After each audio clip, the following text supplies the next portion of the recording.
Hi everyone, I hope you are well. I just wanted to share in this video a few things, so there won't be any crafting. I just wanted to share a few of these books that I got, and I just wanted to show you, look, as I get lots of little bits of fabrics and stuff like these, I start to make some of those strips again, so that's just an idea.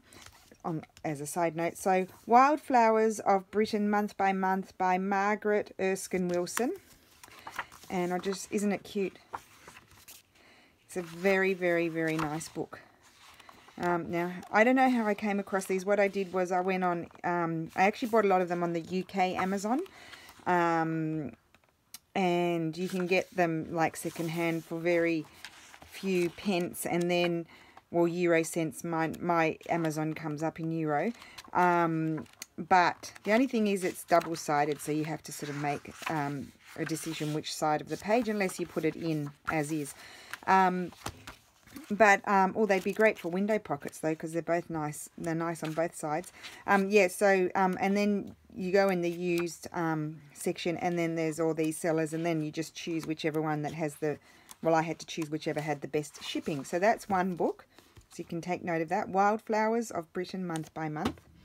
I got The Hedgehog Feast by Edith Holden. I had no idea what this might be like, but I thought, we love Edith Holden, don't we? So I just thought I'd get that and see. Very cute. Look at the little drawings and stuff. So I thought I might have a read of that and then use it. Very cute. Love that. Okay, it's not a very thick book. So yeah, what I was saying is, how did I find them? Well, you know, Amazon suggests other books for you, and then what I do is just do a little Google search, and then just see if I can see a little bit inside. But a lot of these books Amazon showed inside as well. So this one's great. So I'm going to be fussy cutting this one. These are all great to cut out. Even these illustrations here. So they're great. I think I bought mostly all botanical books except for the Edith Holden one. The Frampton Flora. This looked interesting, by Richard Marby, I'm not sure. The Frampton Flora. It's fantastic. Look at this. It's a great book. All of those old illustrations. Just amazing. And, you know, lots of writing, and, oh, I love this book. I might have to go and buy another one. And I love these as well. So fantastic book. I don't think I'd seen anyone show this one before. Some of you might have it. It's really, really great. England is a Garden. There are quite a few in this series, and I really, really like it. It's really pretty. Quite kind of sort of watercolory, I want to say. But how pretty is that? Nice paper, not shiny, and it's got architecture and I love all the old staining on it too. So, oh, I think that's beautiful. And there were more in this series, so I think I might get a couple more of these. I love them. They're just so pretty. Really, really nice books. And I don't know, when were they done, copyrighted? Just to let you know. Oh, 1988, 1989. So not that old, but aren't they lovely? Really lovely. This is fabulous, this book. I've already started cutting out of it. The Oxford Book of Wildflowers. I'm sure some of you have this one. And I've already started cutting out. It's one-sided each page. So you get, you know, you don't feel, oh, except those are nice, but you don't feel like you're sort of wasting, you don't have to make a choice, is what I want to say. So that one's really great. The Oxford Book of Wildflowers. And then I got another one of these. I've now got 3 of these, because these are fantastic. These are really nice. And these are, you know, you can fussy cut them, but also make tags out of them, envelopes, pockets, all kinds of things. So they're great books. And I saw that the price has gone up on these, so that's why I grabbed another one before it goes up further. And I think I got one more book in this round. I'm a bit cray-cray.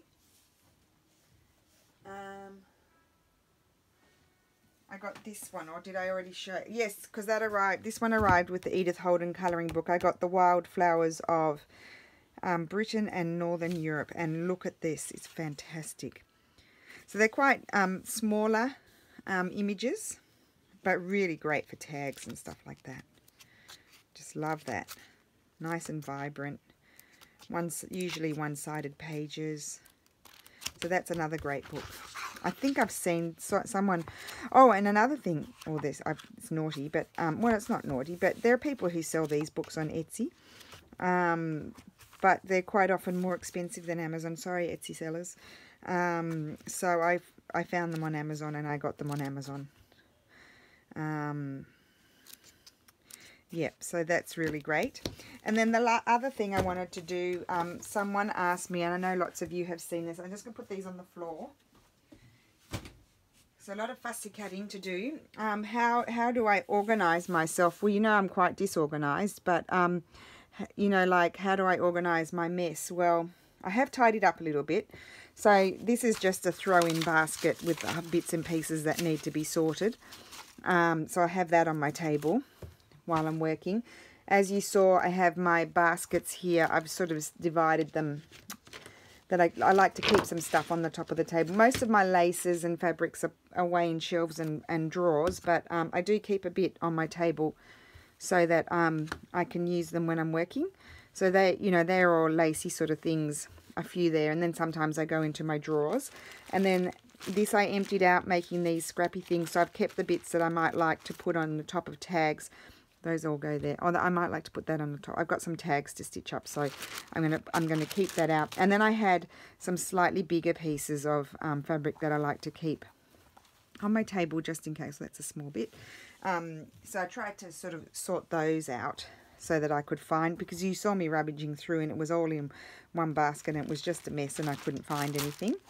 At the moment, I don't normally have this here, but I've got, I haven't put away these stamps. So I like to have these plastic baskets. Sometimes they're empty. When I really tidy up, they're empty. But at the moment, I've just left a few of these things in because I might like to do some stamping. And then, sorry guys, today I've got an empty one of these. I'm going to try and keep my rubbish in there instead of throwing it all on the floor. And then I always have these. Now, I have my box over here, which is a bit of a mess. This is the box. I just throw stuff in here like round. So I did some printing on some tea-dyed paper of my old letters.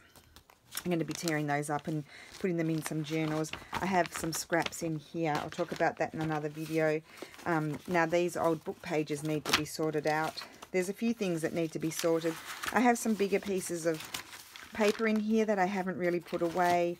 Just things from books and from that's the Concise Book of Flora, whatever it's called.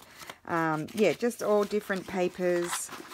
I've got my butterflies there that I need to fussy cut, a bit of tea dyed, you know, a whole mix of things in there.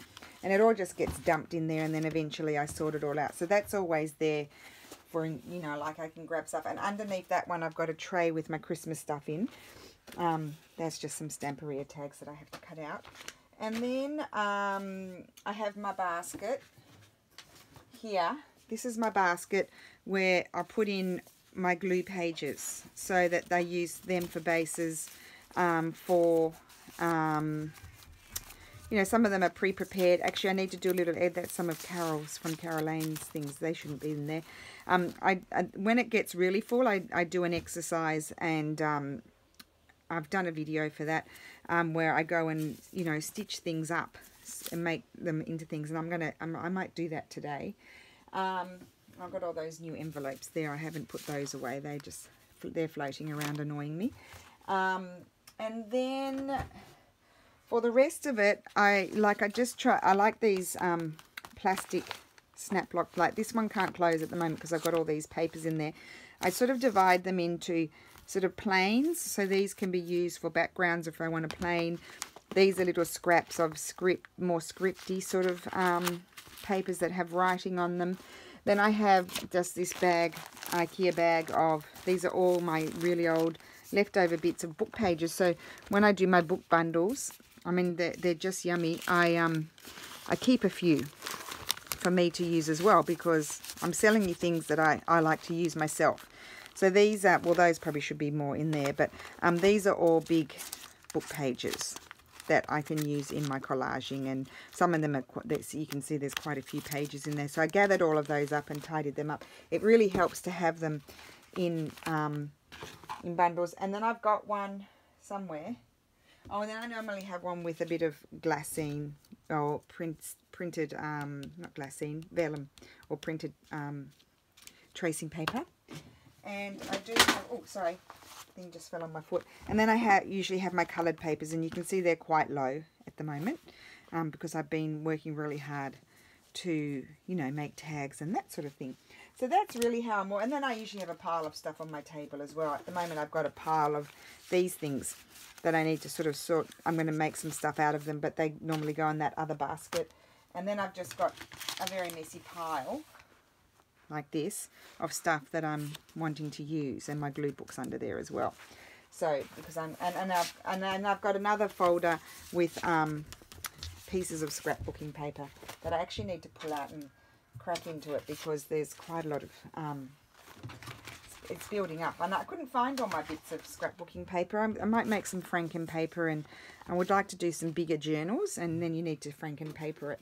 So yeah, so that's just really how I organize my workspace. And then of course, you know, I've got my ephemera folders on this ephemera folder on my table with some things. My other ephemera folders are up on the shelf in front of me that I made, and I've got a basket of envelopes at the back there. And you want to see my scissor collection? I mean, half of these probably need to go out. I don't even know if I can lift it. Just a second. Here it comes.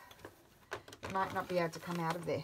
These, I mean, is this not the most ridiculous thing you ever saw? Half of them don't cut anymore.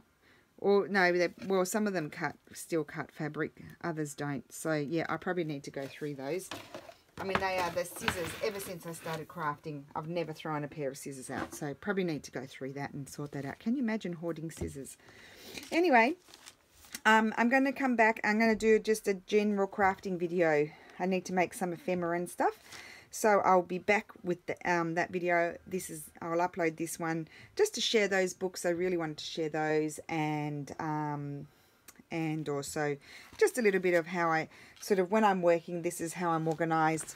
These are my go-to things that I'm trying to use up as I go. And as I said here, I'm just gradually adding on to this, so that way then I can stitch it up, and I've got more, because as you can see, I've been using it. It's really cool stuff to use. So there you go. All right, guys, I hope you're having a great Sunday, and I will be back soon. Bye.